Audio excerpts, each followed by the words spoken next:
মৰমৰ অকণিখন মই আইমা তোমালোকৰ সাধুঘৰলৈ আহিলোঁ। আজি অলপ আগতে এটা মই ভিডিঅ' পোষ্ট কৰিছোঁ, তোমালোকে চাবাচোন। অলপ আগতে মই সেই গীতানগৰ হাইস্কুলৰ খেলপথাৰৰ পৰা আহিলোঁ। তাত এটা অনুষ্ঠান চলি আছে। কুন্তল ৰাজ চক্ৰৱৰ্তী নামৰ এজন তোমাৰ মেণ্ডলিন বাদকে world record Guinness world record কৰিবৰ কাৰণে চেষ্টা চলাইছে। তেওঁ আগতে দুবাৰ পাইছেও, কিন্তু তেওঁৰ এই নিৰলস সাধনাৰ ফলত তেওঁ কি কৰিছে তোমালোকে চাবাচোন দেই ভিডিঅ'টো। আমি সকলো কাম আচলতে আমাৰ চেষ্টাৰ বলত, আমাৰ সাধনাৰ বলত আমি পাব পাৰোঁ, হয়নে বাৰু? ঠিক আছে, আজি মই সেইকাৰণে পটককৈ আহি পেলাই ভাবিলোঁ তোমালোকক কথাখিনি কওঁ আৰু লগতে এটা সৰু সাধুও কৈ দিওঁ, হ'বনে? শুনা, এসময়ত এইটো এটা ৰুছ দেশৰ সাধু দেই, ৰাছিয়া দেশৰ সাধু। এসময়ত এখন নগৰত দুজন খেতিয়ক একেলগে বাস কৰিছিলে। তেওঁলোকৰ দুটা ঘোঁৰা আছিলে। এদিন দুয়োজনে ঘোঁৰা দুটা লৈ তোমাৰ এপিনলৈ গ'ল আৰু ৰাতি হোৱাৰ কাৰণে ৰাতিটো তাতে শুলে আৰু ঘোঁৰা দুটা ওচৰতে বান্ধি থ'লে। এজন বৰ ধনী খেতিয়ক আৰু আনজন অলপমান দুখীয়া। দুয়োজনে শুই থাকোঁতে ৰাতিপুৱাতে তোমাৰ ধনী খেতিয়কজনে তোমাৰ এই দুখীয়া খেতিয়কজনক জগাই দিলে। হেৰা উঠাচোন, মোৰ দেখোন ঘোঁৰাটোৱে এটা পোৱালি পাৰিলে। আমাৰ এইবাৰ দুখীয়াজনৰ আচৰিত হোৱাৰ পাল, কাৰণ ধনী ব্যক্তিজনৰ, ধনী খেতিয়কজনৰ ঘোঁৰাটো আছিল মতা ঘোঁৰা। এই বোলে কেনেকৈ হ'ব, মতা ঘোঁৰাইটো কেতিয়াও তোমাৰ পোৱালি দিব নোৱাৰে। এয়া মোৰ ঘোঁৰাটোৱেহে পোৱালি দিছিলে আৰু সি চাগে বাগৰি গৈ তোমাৰ ঘোঁৰাটোৰ ওচৰতে ৰ'লগৈ। সেইকাৰণে ভাবিছা তোমাৰ ঘোঁৰাটোৱে জন্ম দিলে। এই লৈ দুয়োজনৰে তৰ্কাতৰ্কি লাগিলে আৰু শেষত গৈ পেলাই তোমাৰ সেই দেশৰ ৰজাৰ ওচৰ পালেগৈ। ৰজাক গৈ পেলাই গোটেই গোচৰটো দিলে। ৰজাই দিলে তেওঁলোকক 4টা প্ৰশ্ন আৰু ক'লে এই প্ৰশ্নকেইটাৰ সঠিক উত্তৰ যিয়ে দিব তাকেই মই ঘোঁৰাৰ পোৱালিটো দি দিম। তেওঁলোক ঘৰলৈ গ'ল। এই ধনীজনৰ আকৌ আইতাক লগতে আছিলে। আইতাকক গৈ পেলাই এই প্ৰশ্নকেইটা দিলেগৈ। আইতাকে বোলে একো নাই, ইমান সহজ প্ৰশ্ন, ময়ে দিওঁ শুন উত্তৰ। তেওঁ সুধিলে, ক'লে 1 নম্বৰটো হৈছে আটাইতকৈ বলি আৰু বেগী কোন?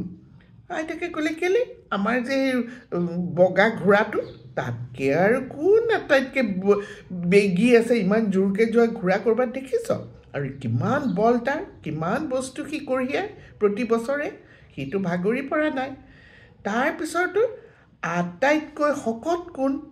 আটাইতকৈ শকত কেলে, আমাৰ এই যে গাহৰিজনী, মই 2 বছৰে তাক কম খুৱাইছোনে, লদুৰ পদুৰ হৈ সি তাৰ পেটটো একে মাটিত চুঁচৰি যায়, সি দেখোন খোজেই কাঢ়িব নোৱাৰা হ'ল। তাৰপিছত বোলে আইতা আটাইতকৈ কোমল কি? কেলে, সেই যে বনৰীয়া হাঁহজাক আহি পেলাই আমাৰ পুখুৰীত পৰে, তাৰ পাখিতকৈ আৰু কিবা কোমল বস্তু থাকিব পাৰেনে? আকৌ ক'লে, আকৌ আমাৰ খেতিয়কে সুধিলে যে আটাইতকৈ মৰম লগা কোন? কৈছে কেলে, আটাইতকৈ মৰম লগা আমাৰ ইভানুচ। আমাৰ ইভানুচ মানে তোৰ পুতেক, সৰু পুতেক, তাতকেতো আৰু কোন আটাইতকৈ মৰম লগা আছে? সিনো কম মৰম লগা নে? গোটেইখনে তালৈ চাই চাই পাৰ হৈ যায়। এই বুলি কওঁতে আৰু খেতিয়ক গ'ল আৰু ৰজাৰ ওচৰলৈ ক'বলৈ। ইজন দুখীয়া খেতিয়কে গৈ পেলাই মন মাৰি থকাৰ কাৰণে তেওঁৰ জীয়েকে আহি পেলাই সুধিলে, সেই সৰু জীয়েকে, কি হয় দেউতা তুমি মন মাৰি আছা? দেউতাকে প্ৰশ্নকেইটাৰ কথা ক'লে আৰু ৰজাৰ কথাও ক'লে, ৰজাই কেনেকৈ শাস্তি দিব। এতিয়া এই শাস্তিৰ পৰা সাৰিবলৈ সৰু জীয়েকে নিৰ্ভয় দিলে। কণমানি ছোৱালীজনীয়ে গোটেইকেইটা প্ৰশ্ন দেউতাকক শিকাই দিলে। ক'লে যে আটাইতকৈ বেগী আৰু বলি বস্তু হৈছে বতাহ। বতাহ ইমান জোৰে বয় আৰু লগতে একে ধুমুহা বতাহ আহিলেতো ঘৰ দুৱাৰ একে ভাঙি গছ গছনি উভালি পেলায়। তাৰপিছত হৈছে আটাইতকৈ শকত হৈছে আমাৰ পৃথিৱীখন, কাৰণ এই পৃথিৱীয়ে সকলো বস্তু সামৰি লয়। ঘৰ দুৱাৰৰ পৰা আদি কৰি নদী পৰ্বত পাহাৰ, গোটেইখন দেখোন আমাৰ পৃথিৱীখনেই কঢ়িয়াই লৈ ফুৰে। গতিকে পৃথিৱীতকৈ আৰু শক্তিশালী বা শকত কি থাকিব পাৰে? তাৰপিছত আটাইতকৈ কোমল কি ক'লে যে আটাইতকৈ কোমল হৈছে দেউতা এই হাতখন আমি এনেকৈ যে দি পেলাই শুওঁ তেতিয়া আমাকতো গাৰুৰো প্ৰয়োজন নহয় য'তে মাটিত বাগৰিলেও আমি যেতিয়া হাতখন আমাৰ এনেকৈ কান্ধত দি পেলাই শুওঁ আমাৰ কিমান আৰাম লাগে ইয়াতকৈ বাৰু কি বস্তু কি কোমল হ'ব পাৰে আৰু আটাইতকৈ ভাল লগা বস্তু আটাইতকৈ মৰম লগা বস্তু হৈছে টোপনি মানুহৰ যেতিয়া টোপনি আহে মানুহ বহুত শান্তি পায় মানুহে ভাগৰুৱা দেহা হাত পৰে নানান চিন্তাৰ পৰা হাত সাৰে গতিকে টোপনিয়ে হৈছে আমাৰ আটাইতকৈ ভাল লগা বস্তু আৰু মৰম লগা বস্তু এই গোটেইখিনি কথা গৈ পেলাই তোমাৰ দুখীয়া খেতিয়কজনে ৰজাক ক'লেগৈ ৰজাইতো আচৰিত হ'ল কোনে দিলে এনেকুৱা উত্তৰ বোলে এই উত্তৰবিলাক তই নিজেই দিছনে নে কোনে দিছে বোলে মোৰ কণমানি 7 বছৰীয়া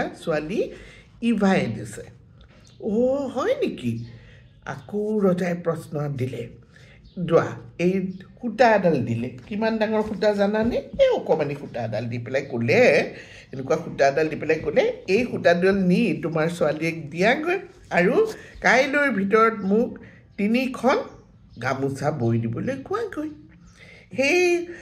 এইবাৰ বোলে মৰণ এইবাৰ মিলিল কাৰণ এই অকণমানি সূতাডালেৰে 3খন গামোচা এদিনত কেনেকৈ উলিয়াব এক ৰাতিৰ ভিতৰত জীয়েকক ক'লেগৈ জীয়েকে একদম হাঁহি ক'লে দেউতা তুমি চিন্তা নকৰিবা তুমি এই কাঠিডাল লৈ যোৱা এনেকুৱা কাঠি এডাল মইতো এনেই পেঞ্চিল এডাল দেখুৱাইছোঁ এনেকুৱা সৰু কাঠি এডাল বাঁহৰ দি পেলাই ক'লেগৈ যে তুমি কোৱাগৈ ৰজা এখন তাঁতশাল মানে মোক সাজি দিয়ক তেহে মই কাপোৰ উলিয়াব পাৰিম গৈ পেলাই ৰজাক দিলেগৈ ৰজাটো আচৰিত হৈ গ'ল এইবাৰ ৰজা শলঠেকত পৰিলে এইবাৰ ৰজাই কি কৰিলে জানানে তোমাৰ এজনী মুৰ্গী দি পেলাই ক'লে যে ইয়াৰ পৰা কণী যদি পাৰে সেই কণীকেইটা মোক কাইলৈৰ ভিতৰতে আনি মোক খুৱাই থৈ যাব লাগিব ৰজাৰ জীয়েকেও তোমাৰ এই খেতিয়কৰ জীয়েকেও ক'লে ঠিক আছে দেউতা তুমি কোৱাগৈ ৰজাক